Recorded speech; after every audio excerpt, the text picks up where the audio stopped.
Hi, I'm Daniel Lucas, and welcome to Book 101 Review. Book 101 is all about the books that I read for the last 40 years, and today I have my special guest. He is the author of the book Zero is Your Hero. Why you need a zero in your retirement plan, no other than Mr. Lance Mays. Hello. Welcome, Thank you for welcome. thank you for having me. Welcome, Mr. Lance on Book 101 Review. And can you please introduce more about yourself that I missed? I've been in the financial services industry as both a representative and a corporate person for almost 40 years now. My focus at different stages, one was, corporate wise, working and training financial advisors across the United States, and then working individually with agents as well. So I had both a corporate side and then I had a consumer side as well. My focus that I gravitated towards was how to be able to get into proper planning for a retirement that most people are not thinking about or not understanding. Because what I've seen in all the years I've been doing this in over 35 different states, I've given over 700 live seminars and speaking engagements across the United States. And I had a national radio show called Wall Street Meets Main Street, where 5 days a week people would call in and ask questions about financial services and retirement, how to plan for retirement, and what is retirement going to look like for, quote, me. The biggest concern that I found overall was that most people thought that they had it pretty well figured out because they've worked with an advisor or they had a broker or they've accumulated, let's say, X number of dollars and figured that they were going to be just fine. But then as time wore on, or they saw friends or family that went into retirement and started to see all of the what ifs that came up, people starting to become sick, hurt, or disabled, people that started to spend through their money faster than what they had anticipated for. And that usually came because of two different things. One, of course, was the unforeseen taxes that people have in retirement. And the other, of course, is problems or concerns about long term health care. Unfortunately and fortunately, none of us are going to live forever. And a lot of what ifs happen along the way. Perhaps you've gotten in a car accident. Perhaps you've fallen ill or you had a stroke or a cancer or some other type of misfortune happen to you. These are things that a lot of people don't care about, or I should say, have cared enough about to be able to do the proper planning. They figured if I just put aside so much money, I'm going to be fine. And then the other mantra they always heard time and time again by their broker or their advisor or other family members is defer, defer, defer. Let's get those 401ks built up. Let's get our IRA built up and let's defer those taxes because it's going to be better when you're in retirement. And that's the biggest misconception that most people have going into retirement is not planning for the what ifs in long-term care or health problems and not understanding the taxes that they're going to be facing when they get to retirement age or when they choose to retire full time. That's how I got into it. That's what I've been focused on for over 35 years. And thank you so much for sharing your zero to the world, Mr. Lance. Thank you. So tell us, let's start with a powerful and unique title. Zero is Your Hero. What is the zero and why is this positioning it as a hero, such as a transformative concept for retirement planning? Exactly correct. And it sticks in a person's mind. Zero means several different things. And in the book, I cover them all individually.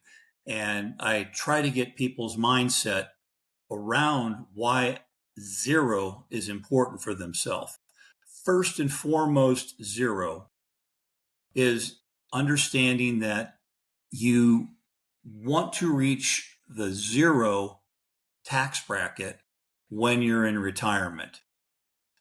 That is a transformative number that people don't quite understand because they think, okay, well, I'm in retirement. Well, if you're receiving a Social Security check and maybe you also have other investment income or a hobby, or your spouse is also in Social Security and you're bringing in X number of dollars, if you're making over $40,000 a year, you start to reach and exceed a threshold where your Social Security also becomes taxed. And a lot of people don't think about that. Now, let's assume you're early to mid 70s. If you're over 73 years old, you have to start taking something called RMDs, required minimum distributions. I cover that at length in the book as well. People don't understand that the money that they have in an IRA, 401k, wherever they have these, what's it called, tax deferred dollars, the government loves that because in their mind, it's not your money, it's theirs. It has not been taxed yet. Well, in most people's mind, well, I don't need the money. I'm not going to take it. Well, that's not the way it works. If you're 73 or older, you have to. You're required by law to start taking an income out of those dollars that you have set aside. Now, let's say you've taken out enough dollars, or you're required to add that to your Social Security, and then you reach another threshold, and now your Social Security becomes taxed.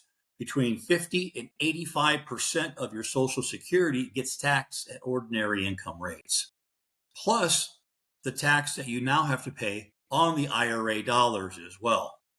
So you can be facing a very large tax burden that you didn't plan on unless you planned.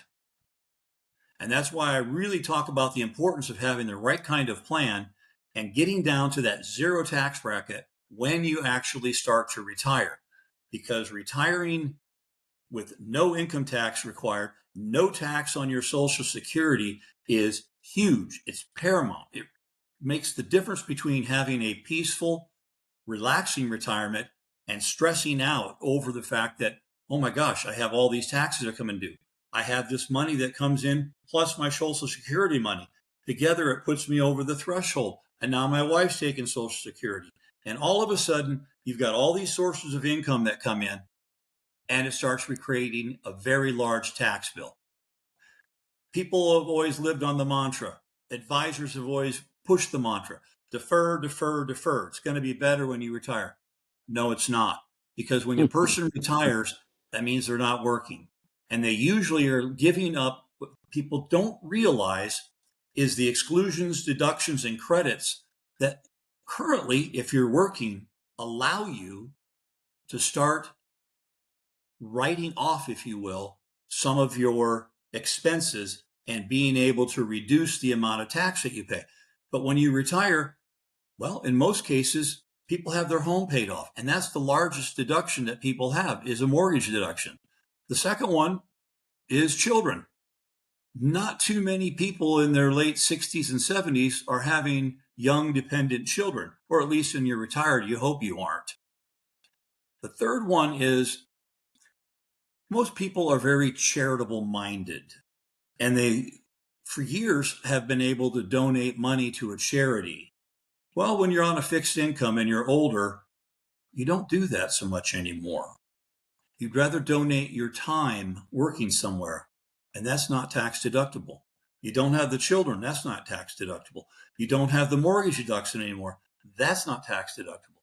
So your largest tax deductions when you retire, poof, are gone.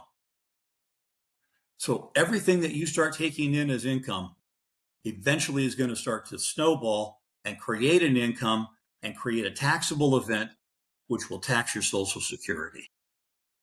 I hope that covered it kind of quickly for you. Totally empowering and interesting answer. Mr. Lance, what was the personal or professional aha moment that made you realize that a zero was a missing piece in the most people's retirement strategy? Great question again. The first zero is about making sure you do all you can with proper planning before it gets too late to get yourself down to the zero tax bracket when you choose to retire and when you start being required to take those distributions. Or even you just need extra money every month to live on and it comes out of an IRA. These are the worst things you could possibly do. The second aha moment came, I guess the way to look at it is zero, meaning zero losses in your portfolio. Would you rather have a consistent, steady return on your investment when you get to be, let's just say, 50 years and older? For the primary investment, your primary money you're setting aside for your retirement? Or do you want to worry about the ups and downs of the market? Because no one has a crystal ball and no one knows when the market's going to do this or when it's going to do this. And if it does this, what if that is the time when you start to need your money? So there's a certain point, an aha point, where unless you're extremely wealthy, you don't want to have to go back and make that money over again. And in chapter 8 of the book, I cover that very, very succinctly with a client. The book is composed of a lot of different stories, if you will, of my clients, but it's practical for every Mr. and Mrs. America that's out there because there are the same concerns everybody has.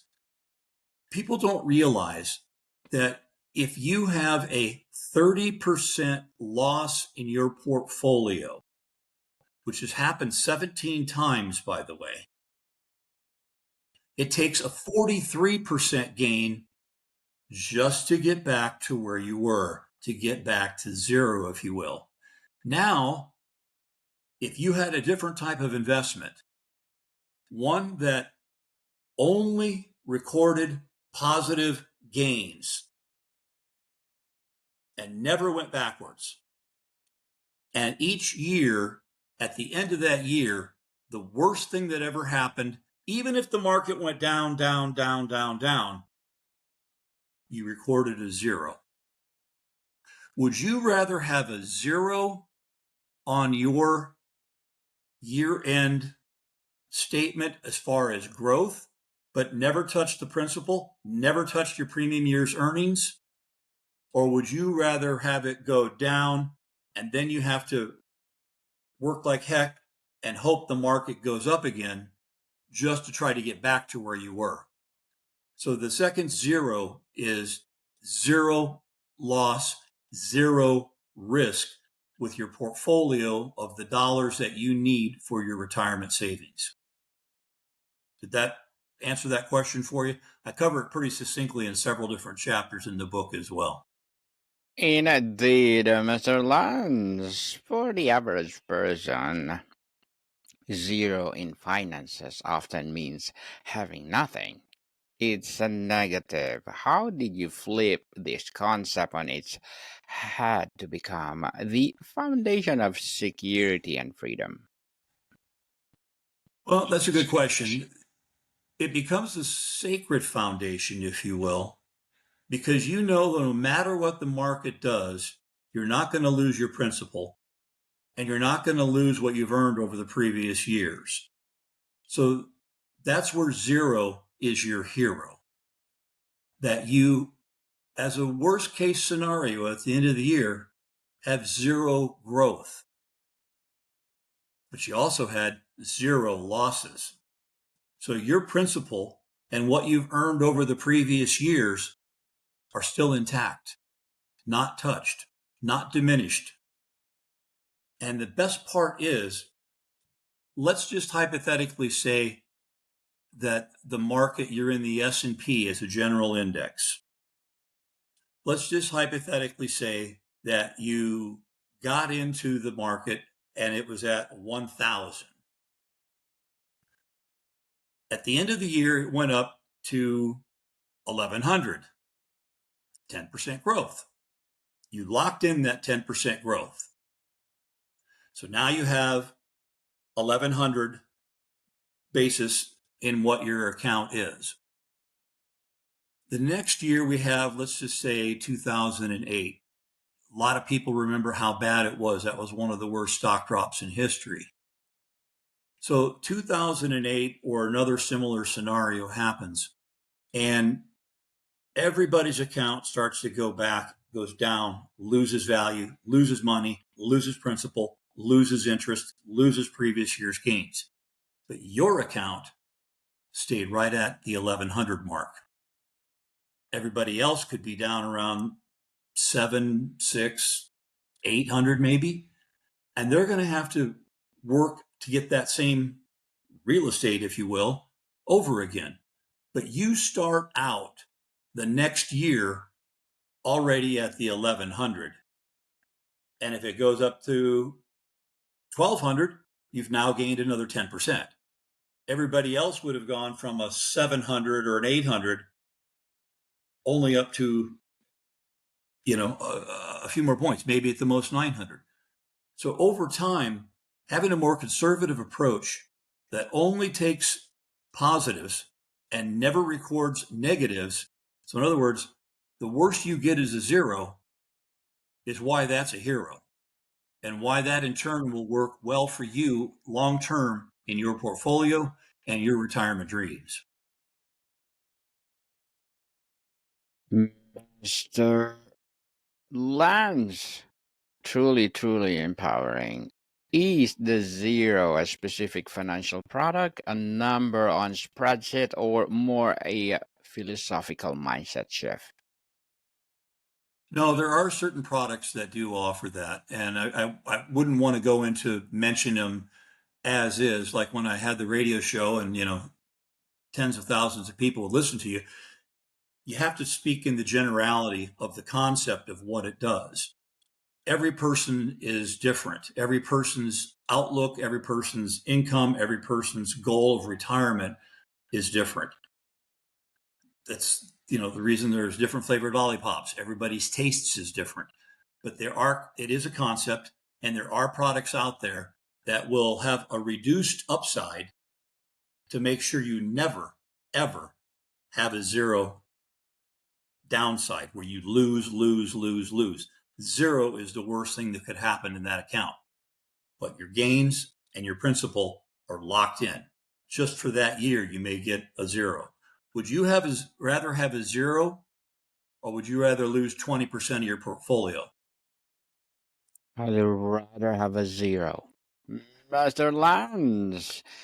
And before we wrap up our discussion for today, I'm inviting you to please do listen to my other podcast, people. My other podcast, because my abstract essay is already in fifth season, abstract poetry in second season, and my book 101 review in fifth season too. Comedy 101 in second season, and my food 101 in fifth season as well. Geography 101 fourth season, and my baby podcast Law 101 and mental health 101.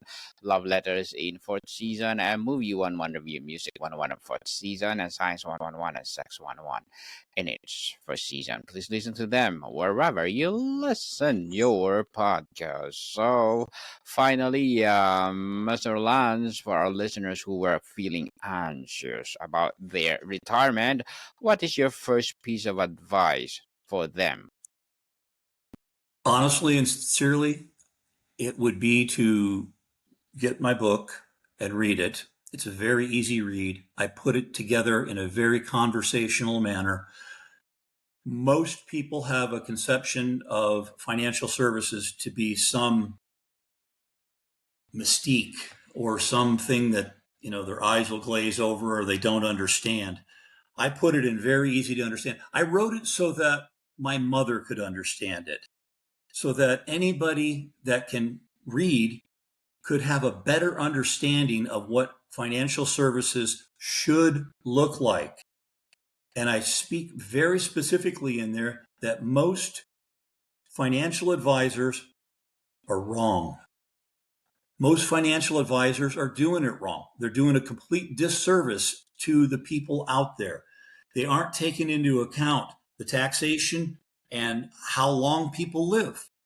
They're not taking into account the most expensive thing out there is if a person becomes sick, hurt, or disabled.